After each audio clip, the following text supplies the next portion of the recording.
राजकुमारी को सांप के चंगुल से मुक्त कराने के लिए लखन रात्रि के आने का बेसब्री से इंतजार कर रहा था। पूरी तैयारी के साथ हाथ में धार धार तलवार लिए लखन राजकुमारी की ओर निगाहें गढ़ाकर उससे कुछ दूरी पर बैठ गया। जैसे ही राजमहल के घड़े ने रात्रि के 12 बजे का घंटा बजाया, वैसे ही फुंफकारता हुआ सांप राजकुमारी के मुख से निकला तो उसके इंतजार में बैठे लखन ने अपनी धार धार तलवार से उस पर तेजी से ऐसा वार किया कि तुरंत सांप 2 टुकड़ों में जमीन पर बिखर गया। लखन ने सांप के दोनों टुकड़ों को उठाकर रेत से भरी बाल्टी के अंदर दबा दिया और सुबह होने से पहले ही बाल्टी समेत मृत सर्प को जंगल में ले जाकर उसे आग के हवाले कर दिया और वापस राजमहल लौट आया। तब तक सुबह होने का समय भी करीब हो चला था। राजमहल जब लखन ने राजकुमारी चंद्रकला को जगाया तो हमेशा अचेत अवस्था में रहने वाली राजकन्या तुरंत उठकर बैठ गई, क्योंकि अब उसके अंदर से वो सर्प निकल चुका था तो उसका प्रभाव भी खत्म हो चुका था। राजकुमारी उठते ही हैरान थी। उसे ऐसा लग रहा था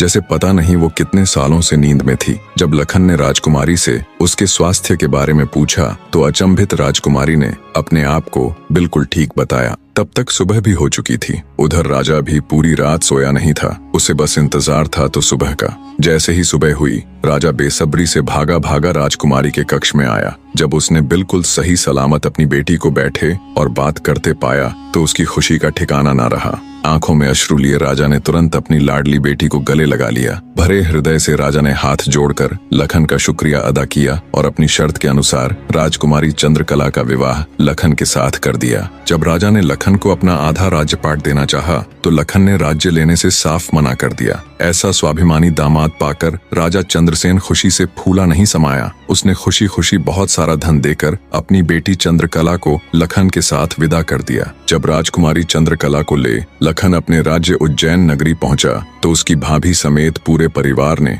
उन दोनों का हार्दिक स्वागत किया। लखन खुशी खुशी अपनी नवविवाहिता पत्नी राजकुमारी चंद्रकला के साथ रहने लगा। कुछ ही दिन बाद उज्जैन नगर में एक भव्य समारोह था, जिसमें राजकुमारी चंद्रकला भी अपनी भाभी के साथ समारोह देखने गई हुई थी। तभी मेले में दूसरी तरफ से दैत्य दंभिकासुर ने प्रस्थान किया। इतने बड़े दानव को देख समारोह में हड़कंप मच गया। हर कोई अपनी जान बचाने के लिए इधर उधर भाग रहा था। दैत्य को देख राजकुमारी चंद्रकला भी अपनी भाभी के साथ जब समारोह से भागकर जाने लगी, तभी दंभिकासुर की नजर राजकुमारी चंद्रकला पर पड़ गई। राजकुमारी के रूप यौवन को देखते ही दानवराज दंभिकासुर उस पर मोहित हो गया। दैत्य अपने पूरे जीवन काल में बहुत सी स्त्रियों के साथ खेला था, पर आज तक उसने इतनी सुंदर स्त्री कभी नहीं देखी थी। पलक झपकते ही उसने चंद्रकला को उठा लिया और उसे राज्य के बाहर अपनी गुफा में ले गया।